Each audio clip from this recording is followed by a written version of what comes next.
What's up everybody, ProfNoctis here. Can you believe that we are halfway done with the Final Fantasy VII Rebirth Lecture Series? Neither can I.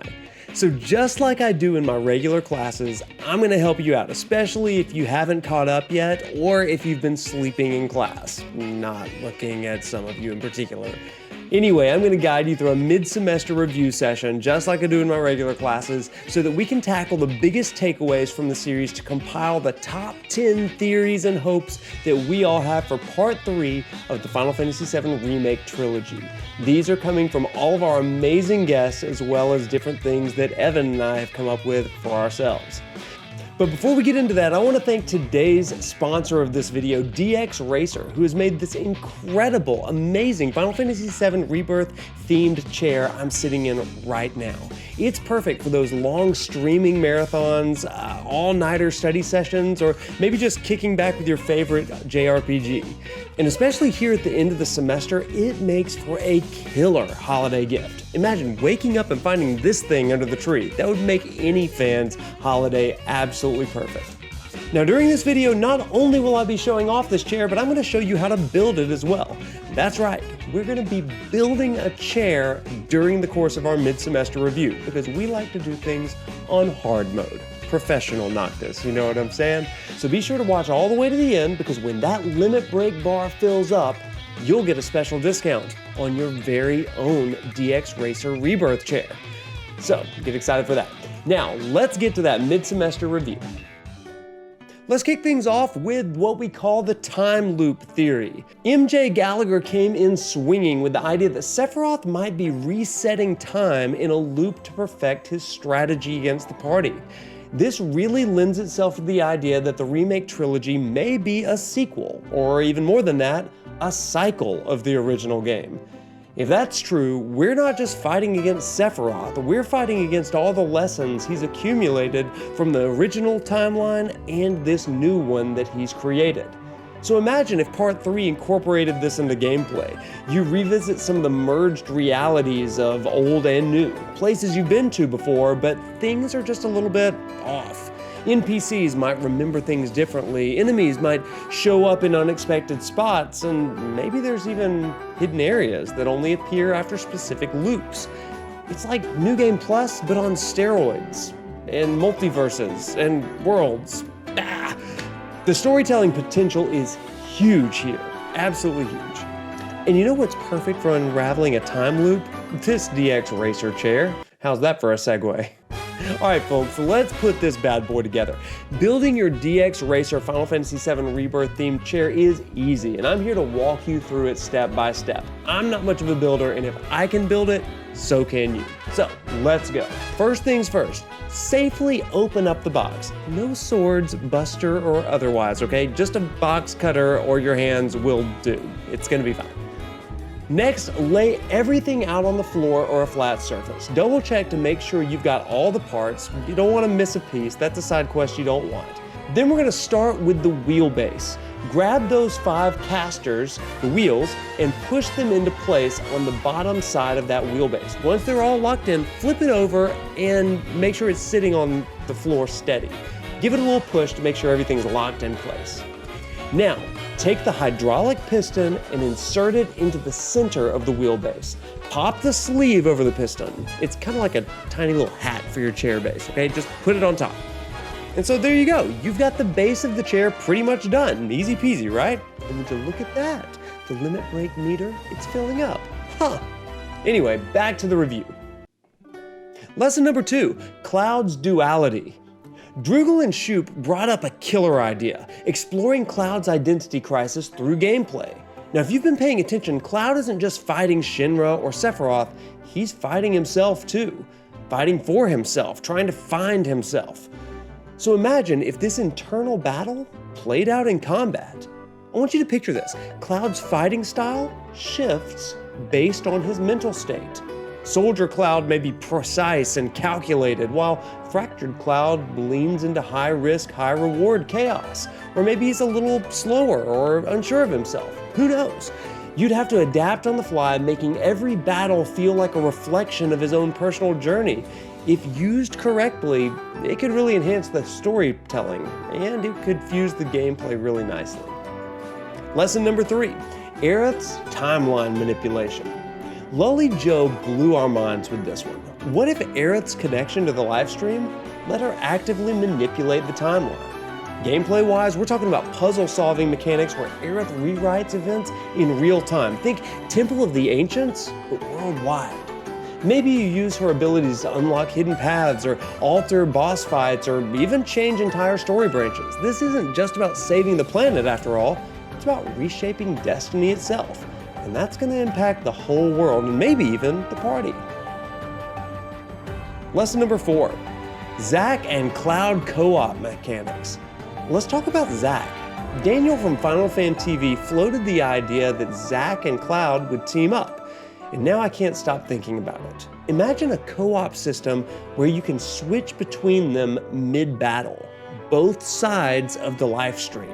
Whatever world Zack's in, as well as Cloud's. So it's kind of a Final Fantasy X style team-up. It could be wild, very similar to the climax of Rebirth, but just a continual sort of thing throughout Part 3. This would be emotional and gameplay gold, and it would really redeem some of the confusion about how Zack's world interacts with Cloud's. I think it would be awesome. Lesson number 5, maybe an expanded Wutai exploration. In our chat with Sleep Easy, he pointed out that Wutai hasn't had its moment in the spotlight yet, and Part 3 could change that. Gameplay might include stealth missions, large-scale battles, or even political intrigue. Yuffie, of course, would take center stage, giving us quests that mix her humor and cunning with the gravity of Wutai's resistance against Shinra. I want you to imagine sneaking through enemy bases or leading guerrilla-style attacks as Yuffie. Wutai's cultural richness is begging to be explored, especially when we get to that Don Corneo segment, if they choose to include that in Part 3. Wutai needs to be fully fleshed out, kind of like Midgar was in Part 1. And I would happily do it all from this DXRacer chair.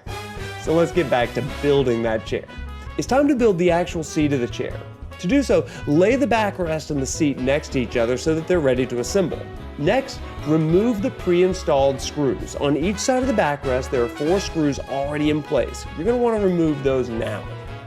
Next, attach the backrest. Carefully line up the backrest with the seat and attach them using the screws.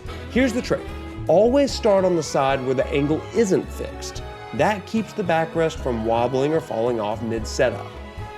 Next, tighten the screws. Once all the screws are in place, you're going to tighten them one by one. Slow and steady wins this race. This keeps everything aligned perfectly. Finally, grab those magnetic covers and snap them over the screws. But wait, they're side specific, so don't mix them up like I did.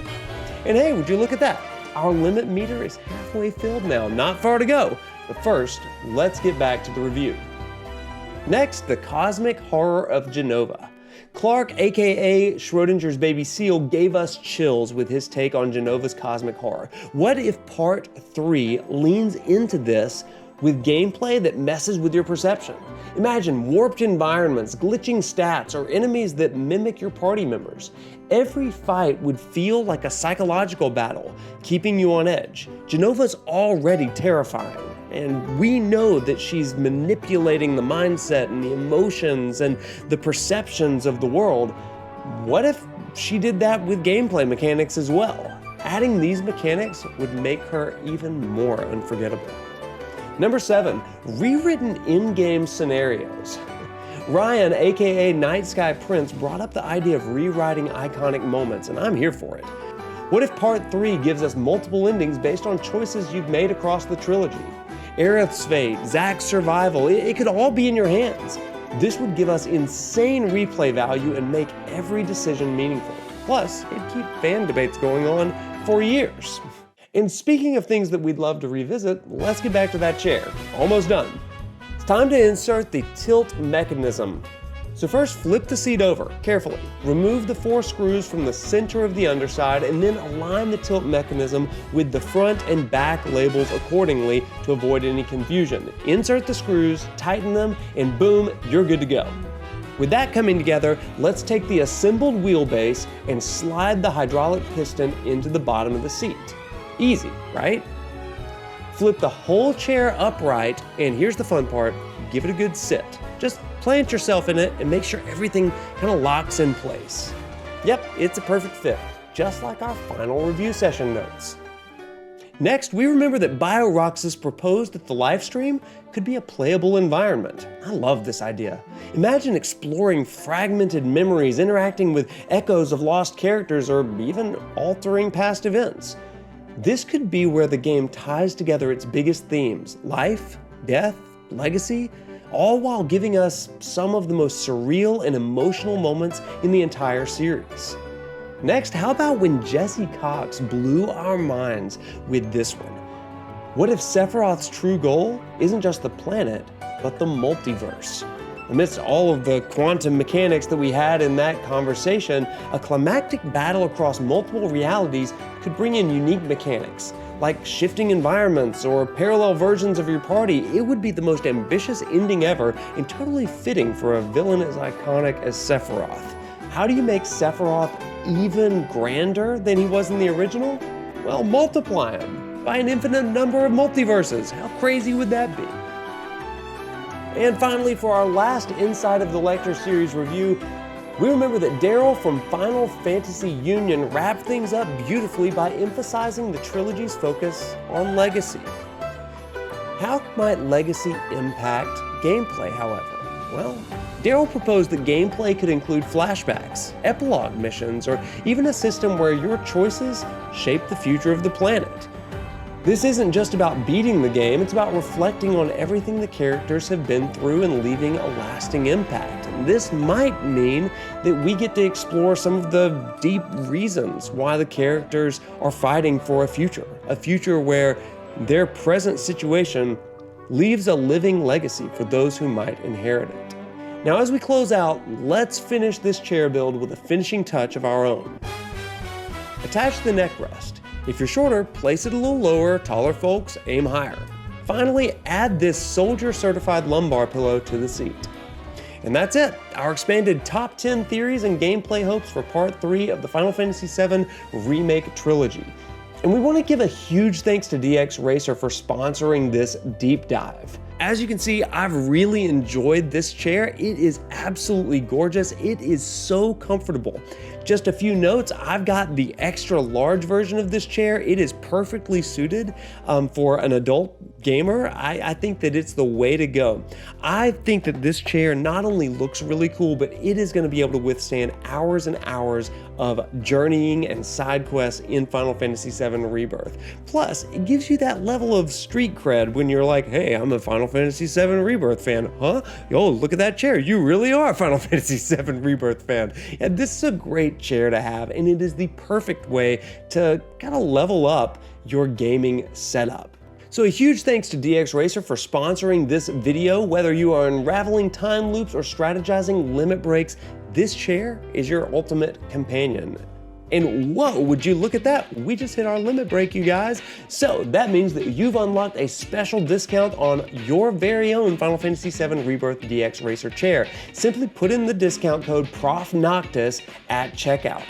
And that's it. Huge thanks once again to DXRacer for sponsoring this mid-semester review. Be sure to like, subscribe, and drop your craziest Part 3 theory in the comments. And also, stay tuned because we're not done yet with this lecture series. We have even more lecture plays, creator interviews, and the much anticipated video essays coming soon. Until next time, walk tall, my friends. We'll see you in class.